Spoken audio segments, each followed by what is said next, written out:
What's up, you guys? Welcome back to this week's Manga Sutra Manga review, and in this week's video we're going to be talking about a psychological romance drama called Dr. Ming.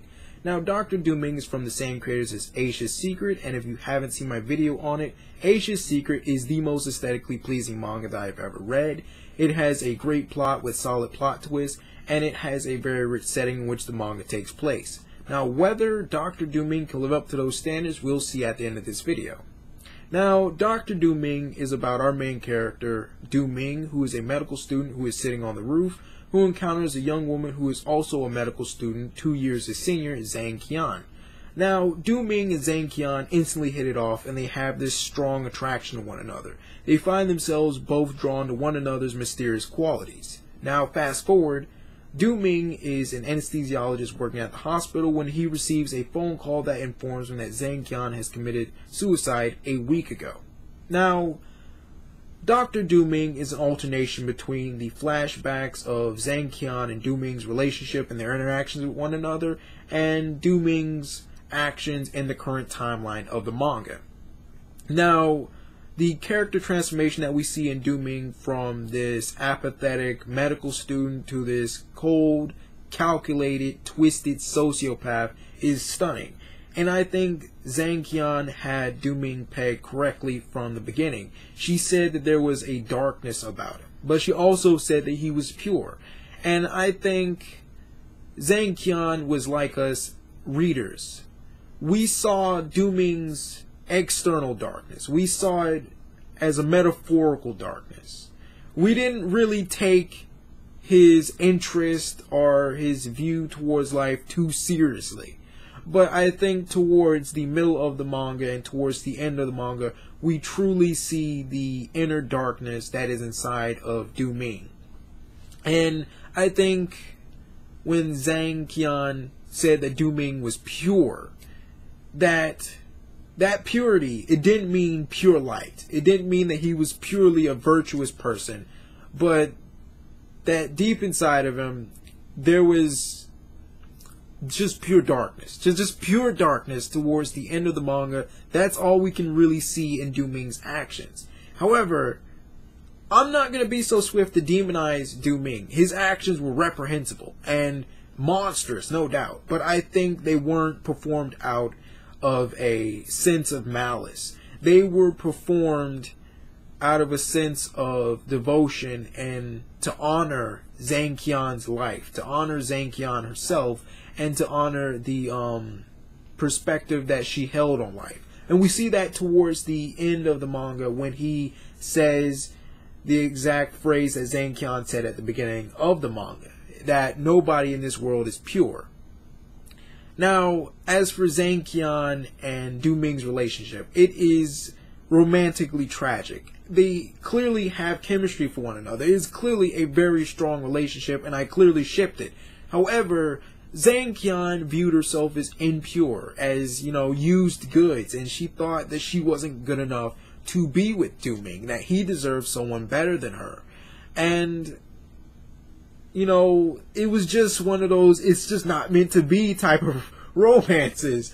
And I think as we see more and more of these flashbacks between Ming and Zhang, we see just how close they were, whether they were exchanging letters or talking on the phone or just talking about deeper aspects of life. And we see just how much Zhang had really took that to heart. And we see that both of them were willing to sacrifice for one another. And these sacrifices took the forms of various actions that both Zhang and both Ming took. Now, towards the middle of the manga, we can clearly see just what type of guy Ming is. And that's why some of the events and some of the twists that happened later on in the manga did not surprise me, because Ming made his darkness apparently clear in the middle of the manga and towards the end of the manga. And that's why some of his actions and some of the events that took place with other characters, I'm not surprised it happened. I'm not surprised he did these things. Towards the end, though, we do see a shift in the relationship between Zhang and Ming, and that was a twist for me. Now, art style wise for Dr. Dooming, I would say that I am slightly disappointed because I read Aisha's Secret before Dr. Dooming, and Aisha's Secret to me was 100% cinematic from the first chapter to the end. And with Dr. Dooming, we see some of the identical art style in some of the panels and some of the pages, but the rest of it is very watered down compared to that. And that kind of took it away from me. Would I recommend reading Dr. Dooming? Yes. I really can't get into the plot too much in this video because to get into the plot of Dr. Dooming is like removing a crucial piece to the whole puzzle. It would be just to unravel the whole thing. It would be to give the entirety of the plot of Dooming away.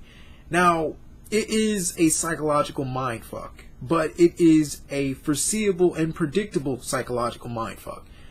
And with Dooming, it's just stunning to see this transformation in his character. It's just stunning to see just how monstrous this guy is. And it's hidden behind the face of apathy. It's hidden behind this wall of support. We see how nice he is and how supportive he is for certain characters. And we see that he's not afraid to use trickery in some of his actions. And that's what's just frightening about Dr. Dooming. That's what's frightening about the character himself. How he can be this loving and supportive person in one page, and then he can just be this cruel, sadistic monster in the other one. He's the type of guy that will hug you and invite you over and then stab you in the back, and you never see it coming. Now, this is VM. Like, comment, share, subscribe. If you've read Dr. Dooming, please comment below so we can talk about it. I mean, message me on my Facebook page if you want to talk about the ending. If you want to talk about some of the deeper aspects of Dr. Dooming, I would love to talk about that. I would love to make a video on the ending of Dr. Dooming, and I am going to probably do that later on this week. But this is VM. Like, comment, share, subscribe. Bye.